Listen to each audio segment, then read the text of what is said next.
Iya, kita akan berbicara bagaimana migrasi siaran TV analog Iya. ke digital karena kita ketahui Natalia 30 April mendatang ini adalah langkah awal Iya, ya betul. untuk migrasi ini. Sejauh ini bagaimana sejatinya untuk di Pulau Bali? Kita tanya dulu ke Pak Agus. Iya, Pak Iya, Astafa. Pak Astafa, silakan Pak Astafa, bagaimana perkembangannya sampai saat ini? Sejauh mana migrasi siaran TV analog ke digital khususnya di Pulau Bali ini, Pak? Iya. Baik, terima kasih Pak Dayu dan juga Mbak Natalia dan juga Pak Mulyarte serta para pendengar Pro 1. Luar biasa, kami dari KPID Bali memang sangat konsen untuk melakukan sosialisasi berkaitan dengan ASO ini, analog switch off. Jadi bagaimana kita menyukseskan program pemerintah untuk melakukan digitalisasi penyiaran. Dan khusus untuk di Bali ini memasuki tahap pertama. Jadi pada saat tanggal 30 April 2022. Jadi semua TV analog yang ada sekarang ini harus berpindah ke TV digital. Atau migrasi. Dan saat ini pantauan kita di KPID Bali, jadi dari TV-TV yang selama ini siaran yang ada di Bali 15 channel itu tinggal 2 grup besar yang belum masuk ke MUX TV digital, yakni iNews Group dan SCM atau MTEX. Jadi ada Indosiar, ada kemudian SCTV, kemudian kalau di iNews Group itu ada MNC, ada RCTI, ada Global. Dan informasi yang terbaru yang kita terima tadi malam memang mereka sudah melakukan perjanjian kerjasama namanya dengan pemegang MUX dan mereka mungkin masuk ke salah satu pemegang MUX di Bali. Jadi ada 4 pemegang MUX di Bali yang memang memiliki kewajiban dan kewenangan untuk menyediakan layanan antena pemancar. Mereka itu adalah TVRI, kemudian ada juga Vipa Group, kemudian ada Metro TV dan ada Nusantara TV. Nah, yang baru ini adalah Nusantara TV. Nusantara TV ini sudah mulai melakukan pembangunan infrastruktur di Ungasan dan juga di Buleleng. Dan ditargetkan pertengahan April ini mereka sudah bisa beroperasi full. Kalau Nusantara sudah kita bisa cek channelnya di TV digital dan sampai saat ini ada sekitar 17 channel yang ada di TV. Nah, kalau di TV analog mungkin baru 15 ya. Jadi kita memang ada tambahan-tambahan dan semua TV lokal yang selama ini eksis di Bali sudah masuk ke MUX TVRI. Di antaranya adalah Bali TV, kemudian juga Kompas TV dan yang lain misalnya TVRI sudah ada di situ. Jadi memang kita berharap dengan adanya TV digital ini mulai tanggal 30 April masyarakat akan mendapatkan gambar yang jauh lebih jernih, kemudian suara bersih dan teknologinya jauh lebih canggih. Ya, artinya itu kelebihan dari TV digital ini ya Pak ya? Ya betul. Kalau kita berbicara terkait perbedaan antara siaran TV analog dan TV digital, dari sisi apanya kita bisa lihat Pak? Kalau dari sisi kan banyak ya, dari sisi konten misalnya. Kalau dari sisi konten kita lihat akan jauh lebih beragam yang disebut dengan diversity of content, jadi keberagaman konten. Contoh TVRI Bali. TVRI Bali kalau kita nonton kan selama ini di analog hanya satu channel. Jadi misalnya kalau mau TVRI Bali kan sore dia dari jam 5 sampai jam berapa, jam 7 atau jam 8. Tapi ketika masuk ke TV digital, TVRI itu ada 4 di situ. Jadi ada TVRI nasional, kemudian ada TVRI Bali, ada TVRI budaya dan ada TVRI Sport. 4. Kemudian juga nanti kemungkinan juga Metro misalnya. Metro itu sekarang kan baru ada satu dia, Metro TV.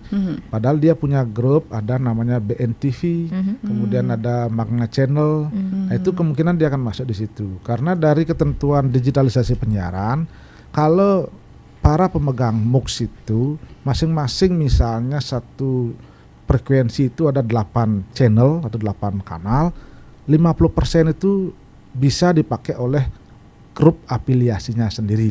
Misalnya kalau Metro dia ada Magma Channel, ada kemudian BNTV, itu mereka bisa pakai itu. Nah, 4 ini barulah disewakan kepada penyedia konten yang lain. Jadi masing-masing grup itu ada. SCTV juga punya grup dia. Jadi kalau udah salah apa namanya di Jakarta ada. Jadi nanti dia bisa masuk juga. Jadi kelebihannya kalau untuk masyarakat, kalau selama ini misalnya di channel analog itu ada 15 channel. Nah, kalau di TV digital kalau masing-masing channel, masing-masing MUX itu menyediakan 8 channel, berarti 8 kali 4 32 channel nanti. 32 channel. Jadi channelnya banyak sekali. Lebih banyak beragam pilihan dan begitu ya. akan tersegmentasi nanti masyarakat. Oke. Jadi yang mau contoh, saya misalnya mau nonton bulu tangkis saja. Jadi di TVRI Sport itu ada bulu tangkis sebagainya ya. Jadi seperti itu. Iya. Di awal tadi sudah dijelaskan apa saja kelebihannya dan juga tantangan. Nah, kita ingin tahu kalau tadi dikatakan bahwa kontennya juga nanti akan jauh lebih beragam karena akan ada banyak sekali channel. Iya. Bagaimana pengawasannya, Pak? Sedangkan yang ada saja ini pengawasannya agak kesulitan begitu kan hingga saat ini. Ya baik, terima kasih. Jadi berkaitan dengan pengawasan itu, kami di KPID Bali tentu akan memaksimalkan itu. Dan saat ini memang jumlah TV yang kita awasi oleh 13 staf yang ada di KPID itu ada sekitar 15 channel ya. Nah, nanti dengan adanya channel yang banyak tentu pertama kita harus menambah infrastruktur khususnya berkaitan dengan TV. Jadi kita sudah siapkan itu termasuk juga alat pendukungnya yakni berupa set-top box karena ada beberapa TV kita yang memang tidak support dengan TV digital. Yang kedua kita tentu akan meningkatkan SDM-nya dari sisi proses kompetensinya ya. Karena kita memang punya alat rekam yang memang mampu untuk melakukan itu. Jadi jangan khawatir karena kita memang fungsi kita di situ sebagai komisi penyiaran, nanti bertugas untuk melakukan pengawasan. Tentu yang terpenting sekali juga adalah peran serta dari masyarakat. Kita sudah membuka layanan aduan kepada masyarakat berkaitan dengan konten atau siaran. Jadi layanan aduan kita sudah kita umumkan sejak tanggal 7 Januari yang lalu. Kalau ada masyarakat-masyarakat yang memang komplain, yang ingin menyampaikan aspirasi berkaitan dengan konten itu silahkan disampaikan kepada KPID Bali. KPID Bali akan menindaklanjuti. Dan saat ini contoh kita memang menerima beberapa informasi atau aduan dari masyarakat baik berkaitan dengan radio misalnya, dengan TV itu semua sudah melalui proses dan kita pasti follow up. Dan pada muaranya adalah KPID kan tidak saja memberikan semacam teguran atau pengawasan seperti itu. Pengawasan itu kan bisa melalui pembinaan juga.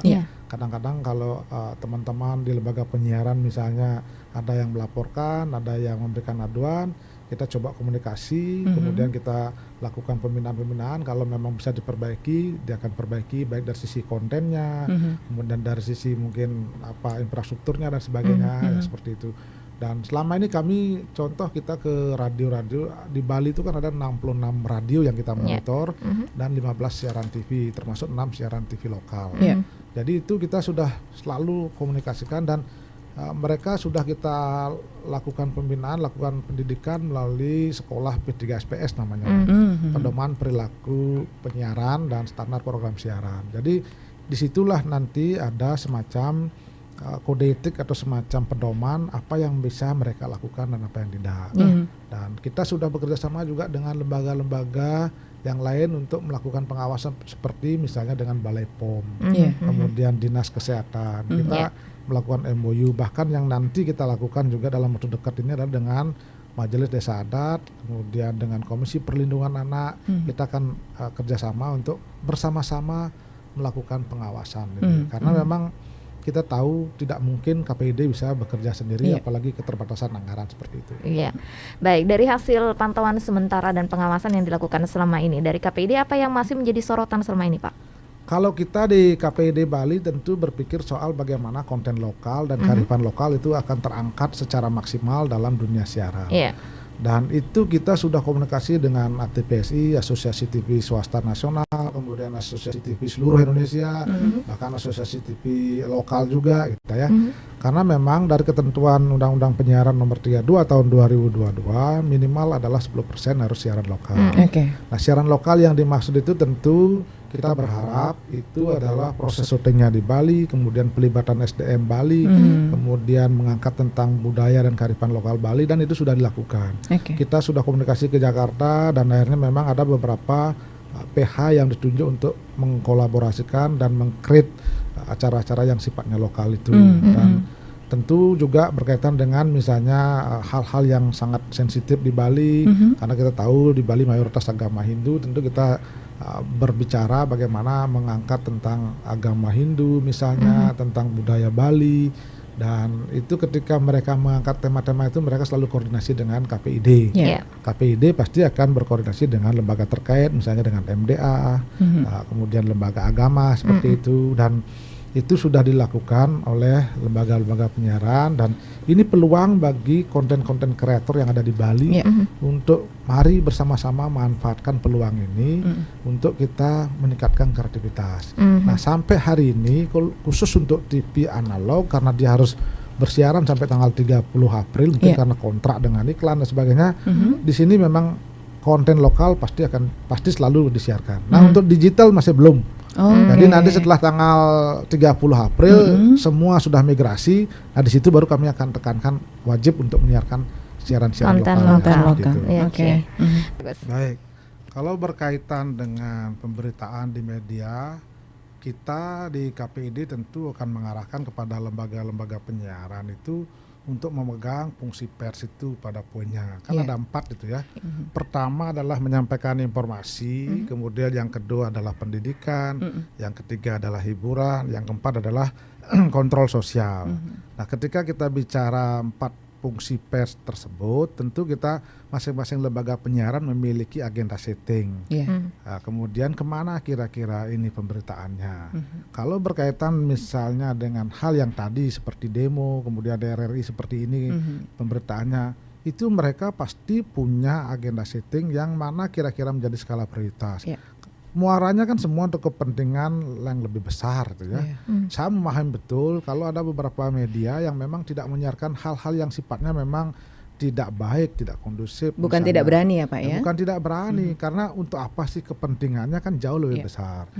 Jadi kita dunia informasi yang sangat luas sekarang dengan adanya kemajuan teknologi. Ada juga namanya audiovisual berbasis internet yang disebut dengan OTT, over the top itu. Itu kan di medsos dan sebagainya muncul banyak sekali.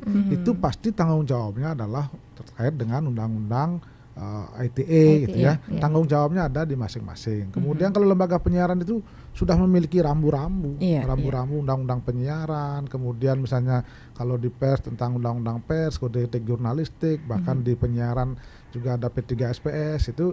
Masyarakat saya pikir sangat cerdas karena mungkin tidak semua orang juga suka menonton aksi kekerasan misalnya ya. Ya paling kadang-kadang begini, masyarakat kita sudah sangat cerdas karena ada literasi yang terus dilakukan oleh lembaga penyiaran maupun lembaga-lembaga yang lain. Dia akan tahu ketika mencari informasi yang sifatnya valid, benar, akurat, mungkin tidak terfokus di lembaga ini, mungkin di lembaga lain yang sifatnya konvensional, mainstream yang disebut tadi itu, yang karena memang sudah memiliki ketentuan. Kalau sekarang kayak RRI dan yang lain-lain di lembaga penyiaran ini kan acuannya adalah undang-undang penyiaran, kemudian ini adalah frekuensi publik yang digunakan dan diberikan izin oleh negara, tentu ada pedoman-pedoman yang harus diikuti. Jadi nggak ada istilah takut kalau di media menurut saya. Baik. Seperti dikatakan oleh Pak Mul itu katanya 2010. Sesungguhnya pada tahun 2015 pemerintah Indonesia sudah berkomitmen akan menuju digitalisasi penyiaran. Di seluruh dunia kan arahnya seperti itu.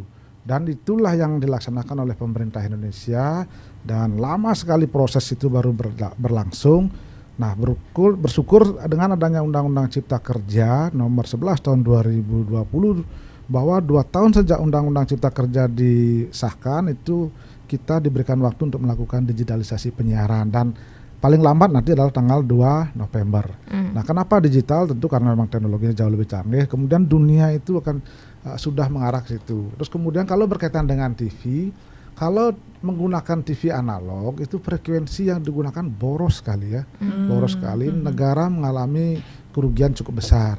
Kemudian dengan sekarang satu frekuensi 8 channel dan sebagainya, negara bisa efisiensi dari sisi frekuensi. Kemudian frekuensi yang selama ini digunakan untuk keperluan TV analog itu bisa digunakan untuk peningkatan internet broadband 5G misalnya. Kemudian untuk kepentingan televisi atau mungkin audiovisual yang sifatnya penanganan bencana. Jadi banyak sekali bisa digunakan untuk itu, dan Indonesia boleh dikatakan mungkin negara yang 100 sekian yang baru menuju ke situ karena negara-negara lain sudah. Nah, kemudian masyarakat bagaimana?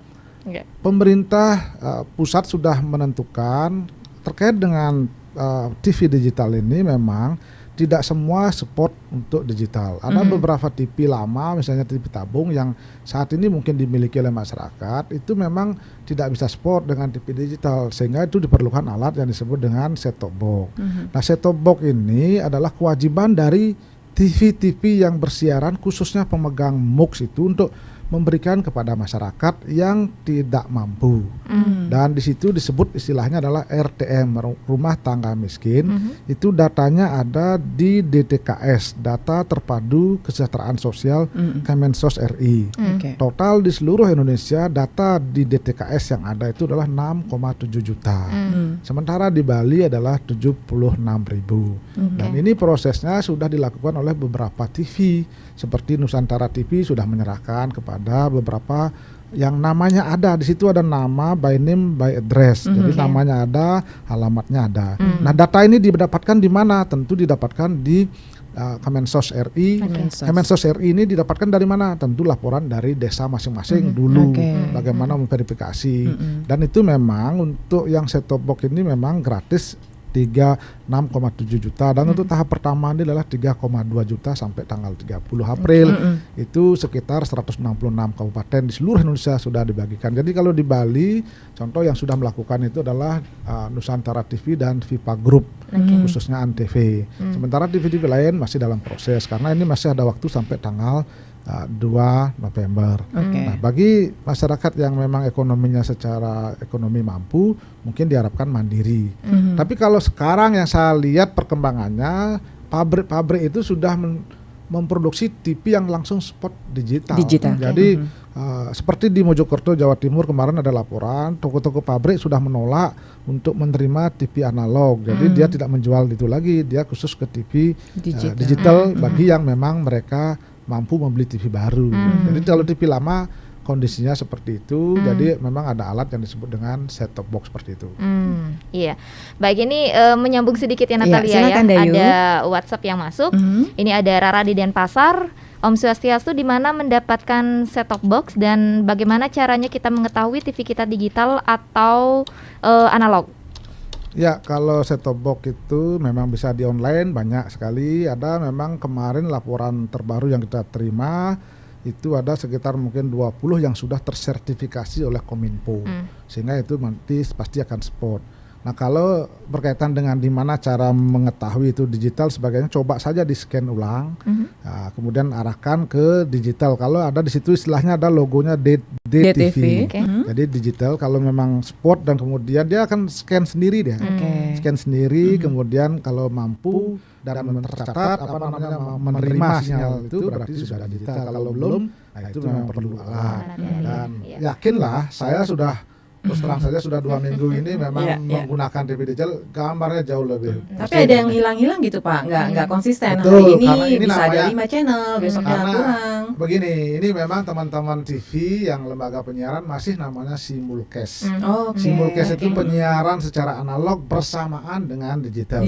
Jadi konsentrasi teman-teman LP ini masih di analog, karena mungkin dia ada perjanjian bisnis dengan iklan dan sebagainya, dia sampai tanggal 30. Sehingga powernya yang ada di digital itu memang masih kurang. Contoh, misalnya Antv misalnya, dia powernya di sini 10 km. Kalau di digital mungkin baru 1 kilo, karena dia masih uji coba. Jadi nanti setelah tanggal 30 mereka kan full konsentrasi ke situ, powernya juga pasti akan ditingkatkan, dan dipastikan ya Pak. Mereka kan pasti akan meningkatkan dan menghasilkan kualitas siaran yang bagus, gambar yang jernih, karena memang itu nanti bagian dari penilaian kepada iklan mereka dan sebagainya. Jadi ini semua memang dalam tahap proses. Di segmen terakhir dari Pak Agus Astapo, mungkin ada hal-hal yang perlu ditekankan kembali terkait bagaimana migrasi siaran TV analog ke digital ini, dan apa yang harus disiapkan oleh lembaga penyiaran dan juga masyarakat kita dalam menerima siaran digital ini nantinya. Ya, betul. Jadi berkaitan dengan migrasi TV analog ke TV digital ini, sebetulnya kenapa momentumnya sekarang sangat tepat, apalagi ini berkaitan baru saja lembaga penyiaran mengadakan Hari Penyiaran Nasional ke-89 tanggal 1 April yang lalu di Bandung, dan juga kita di Bali tanggal 8 kemarin.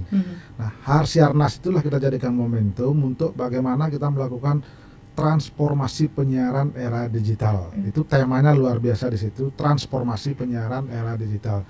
transformasi ini artinya akan melakukan perubahan secara bertahap, secara gradual, tidak saja dari sisi infrastruktur, bisa dari berbagai hal.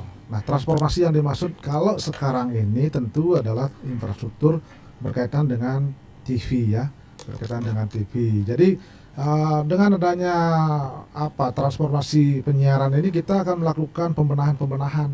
Jadi bagaimana membenahi infrastruktur yang ada, contoh misalnya analog kemudian ke digital. Kalau mungkin pendengar pernah melihat dan langsung datang ke transmisi yang ada TV-nya di Kutuh itu, dulu alatnya ribet sekali Pak Mul ya. Saya kemudian datang ke situ, sekarang simple sekali alatnya, dan ternyata mungkin SDM-nya juga nanti akan berkurang karena memang dengan teknologi yang canggih itu semua bisa diefisiensikan dan seperti itu. Kemudian tidak saja dari infrastruktur, tapi yang terpenting kita di KPID adalah transformasi dari sisi konten siaran, bagaimana siaran-siaran ini bisa memberikan tuntunan kepada masyarakat, kepada pendengar, bagaimana dia memberikan inspirasi, jangan sampai nanti penyiaran konten-konten yang dihasilkan malah menjadi pemantik munculnya hoax atau informasi bohong. Itu selalu kita tekankan agar mereka selalu mengacu kepada P3SPS, kemudian kode etik jurnalistik, undang-undang penyiaran, dan juga mungkin undang-undang pers, seperti itu. Kemudian yang terakhir, bagaimana nanti konten-konten kreator ini akan bangkit dengan munculnya TV digital. Itu sekaligus muaranya adalah bagaimana memeratakan kesejahteraan ekonomi masyarakat ya. Karena nanti banyak sekali konten-konten kreator yang harus terlibat dan mengisi siaran-siaran di situ. Itu tentu muaranya nanti masyarakat bisa berpartisipasi untuk menjadi konten-konten kreator, dan muaranya adalah ada aspek pemerataan, peningkatan kesejahteraan, dan kita memang muaranya adalah bagaimana masyarakat juga mendapatkan manfaat dari program TV digital ini.